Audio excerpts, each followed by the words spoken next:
Hi, today we'll be modifying my GameBoy Color. We'll be installing laminated IPS kit. We'll be installing new shell and a few other little things. The goal is to go from this to this. I'll be installing FunnyPlaying laminated IPS kit that I bought from Retro Gaming repair shop. It comes with this in this nice packaging.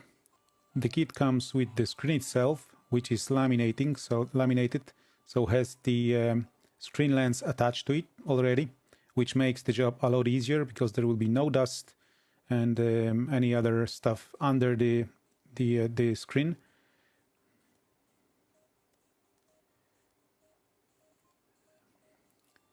It also comes with the ribbon cable. Now, as far as I know, there's two versions of the ribbon cable. One already has the touch sensor attached, which is this one here.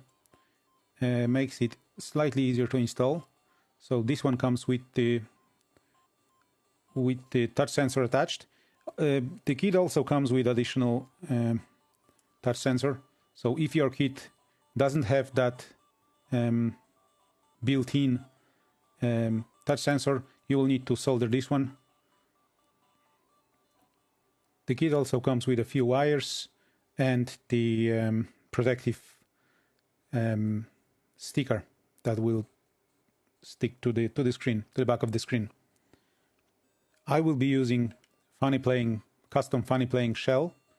This also makes things a lot easier because with this laminated screen you will need the custom made shell. It is possible to modify the original shell, but it makes the job a lot harder, and these shells are really good. They come with their own screws, their own IR sensor cover. They are really nice. I will also be using the buttons and rubbers. FunnyPlaying. I think I will also install this very nice FunnyPlaying speaker as well.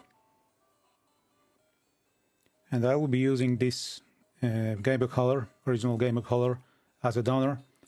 It's not in a bad shape. It doesn't have the battery cover. The screen has some deep scratches. I mean, the lens has some deep scratches. So I'll probably keep this as a spare for spares, but I'll be using the motherboard as a donor for the new install. So to start, we will need to remove all 6 screws, and you'll need to use this Nintendo tri-wing screwdriver.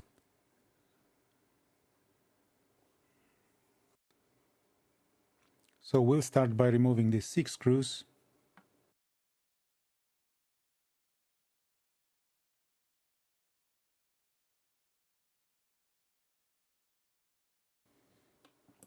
And we will remove the back cover. There's 3 additional screws holding the motherboard. And we also need to take out the screen connector. And these screws are actually Phillips.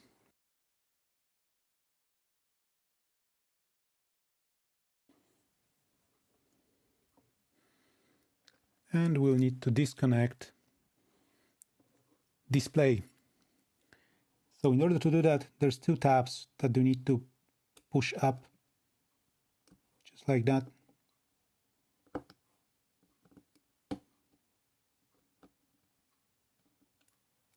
Don't use too much force, and you should be fine. Now with all that, we can gently remove the motherboard from the shell.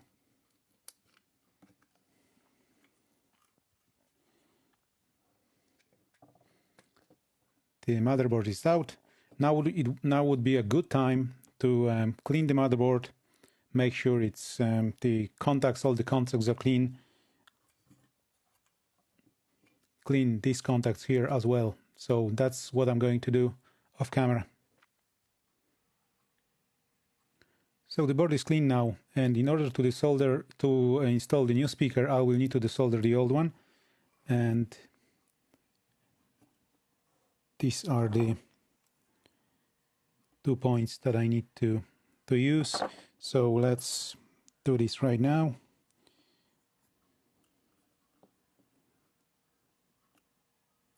One is gone, the other is gone. So the old nasty speaker is free to go. We'll need to clean off this. We'll need to clean off these 2 points. So I'll just use the soldering braid to take out the old solder.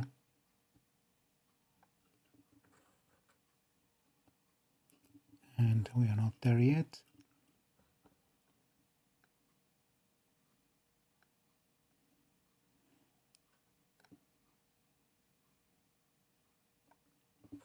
Okay. So as you can see, it's done. It needs some cleaning, so I'll clean it off right now, and we can start putting the new shell and new screen together. So we'll go ahead and install the IPS screen first, but before we do that, I'll put that protective sticker on the back of the screen. So all you need to do is just place it carefully.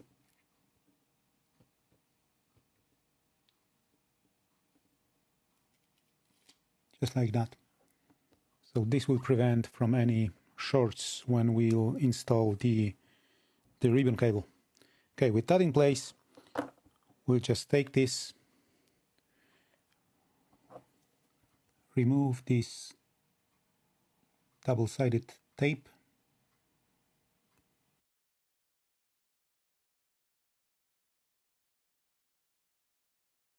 I will also remove this protective layer for now.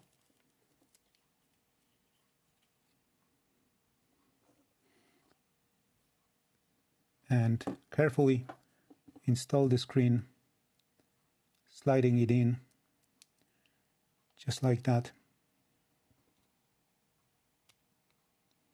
Now this will be tight fit.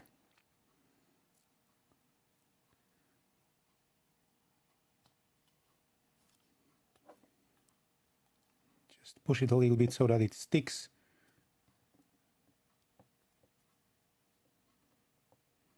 And this part is done. So the next step will be to install the ribbon cable.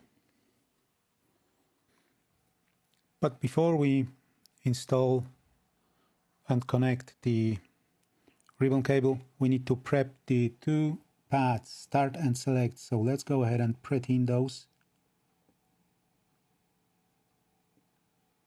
That's done. And we'll solder the 2 included cables.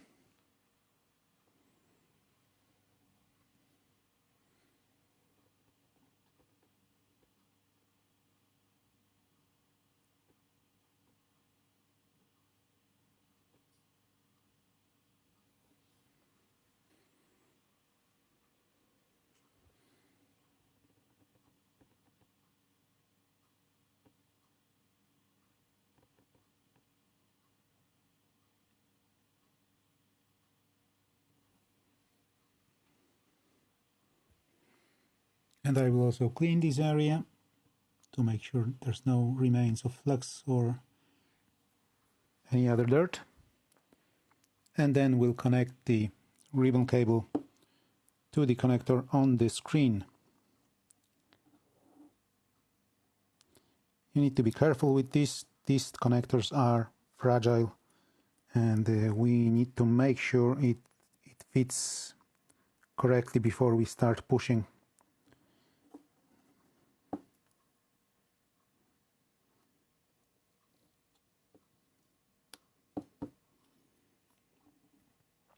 So just like that, it's done. I will also use some double-sided tape to prevent this from moving around.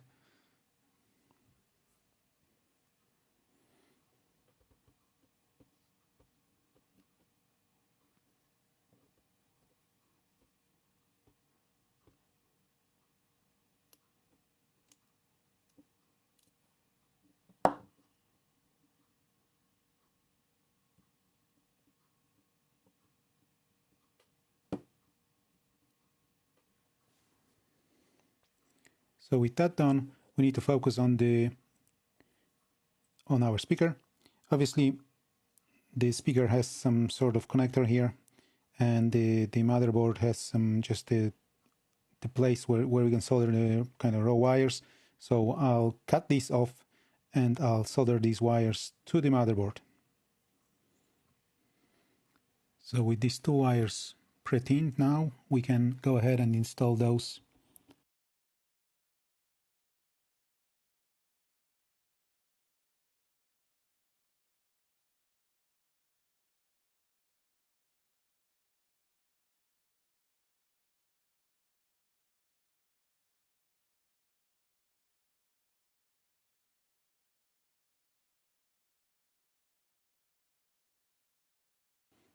And that's done. That's our new speaker installed.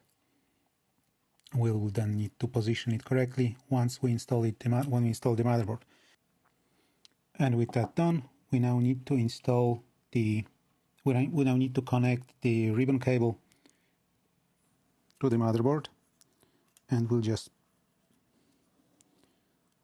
push the cable in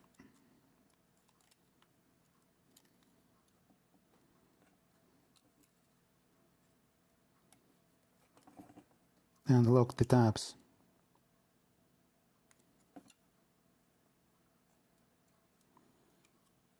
Just like that. There's a few more things that we need to do. We need to solder these wires to the correct vias on the motherboard. And the vias that we'll be using are these two. This one here and this one here. So we'll go ahead and pre-tin those two vias first.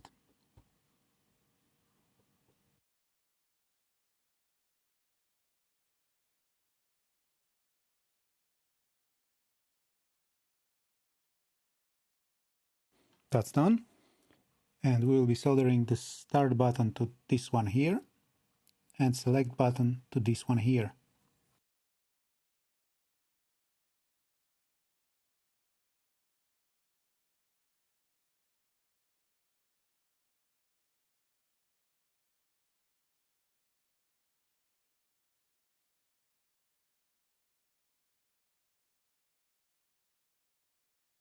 That is done.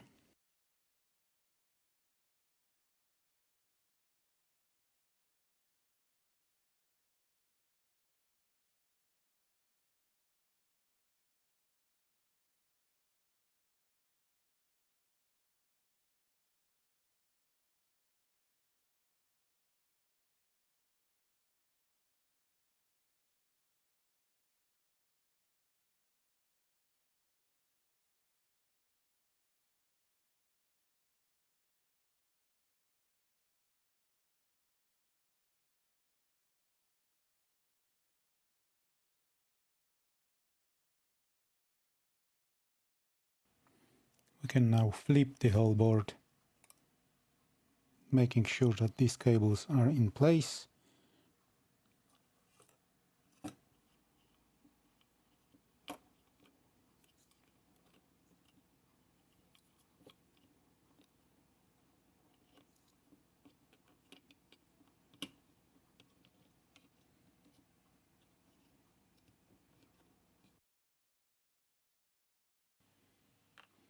And we will secure the motherboard with the 3 included screws.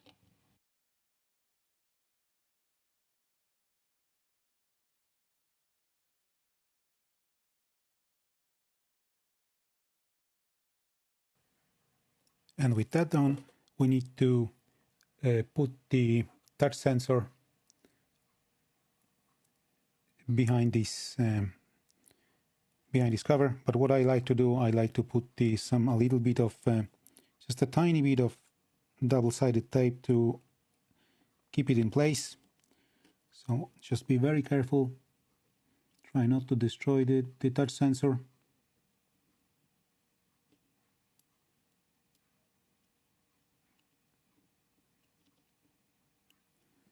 Okay, and we'll just stick it right behind the cover.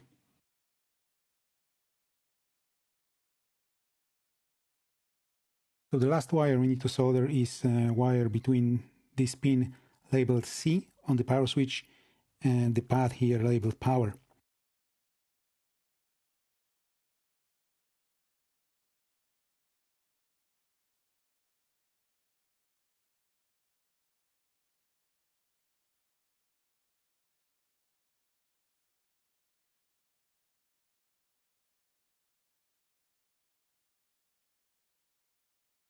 And that should be it. Now, if your version of the kit comes with without this touch sensor attached here, then your power pad will probably on this side. Just use the one that's labeled power, and you will need to solder this spare touch sensor to the other pad. So I think it power is on this side and the touch sensor is on this side. Again, just make sure you solder the power to PWR power pad. So that should be it. What's left now is just that we need to put back power slide or power switch. Don't forget that. It is important.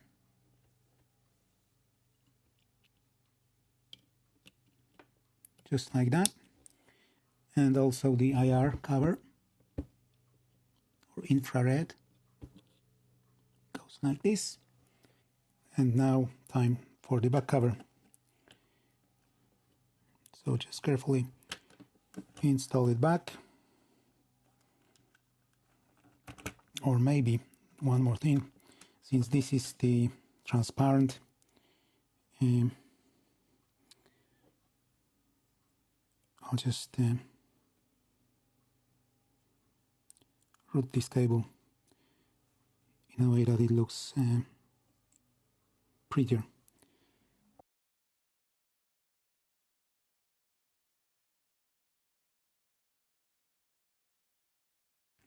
Unfortunately, it's not long enough to get behind this, but that should be okay. Okay, so let's install the back cover.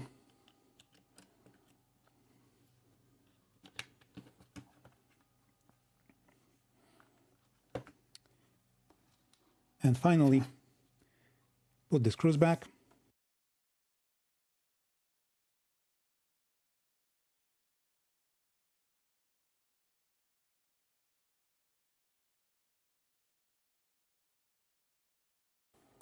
And that's it.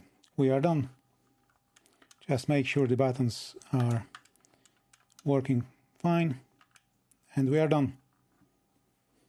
So with the batteries installed, let's see what this screen can do. So first thing is that if you just tap on the area where the touch sensor is, you can change the brightness level. It has several brightness levels, as you can see, and you can just pick one that suits you. You can also tap and hold, and each time you do that, the screen will go through a few modes of scan lines. So it has 2 or 3 vertical scan lines modes. It also has this pretty good looking emulation of Game Boy screen grid like pixels, or I don't really know how to call it, which I really like. And obviously the kind of clean screen without any scan lines, which is also really nice. So the screen itself, I think it's perfect.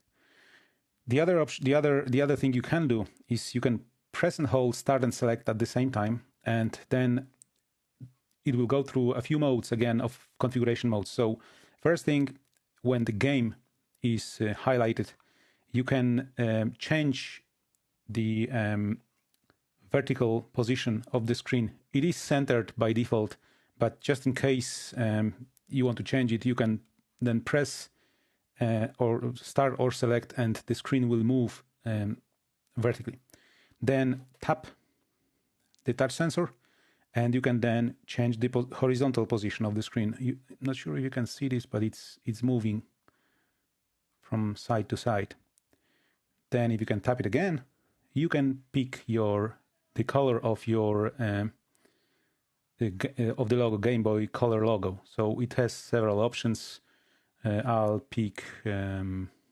choose, say, this one. And then when you're done, press and hold, start and select again, and you're done. So as I said, this screen is really great. I mean, it is perfect. I can only say positive things about it. It's perfect. I like it very much. The fact that it's laminated, makes the install easier. Will make sure that there's no dust or particles under the screen. And yeah, I really like it. This is really a modern version of GameBoy Color, obviously. And the shell as well, buttons, everything here is perfect. I highly recommend this mod. It's not hard to do. Pretty much anybody can do it. You don't even need to solder really these buttons or these vias, start and select vias, if you don't need the configuration and if you're happy with the kind of default behavior. So no scan lines and the default color. I can't remember what the default color was of the logo, but if you're happy with that, you can even install this screen without soldering. So again, highly recommend. That's all for now. I'll go and enjoy my new GameBoy Color or my old GameBoy Color with a new screen, new shell, and play some games. Thank you very much.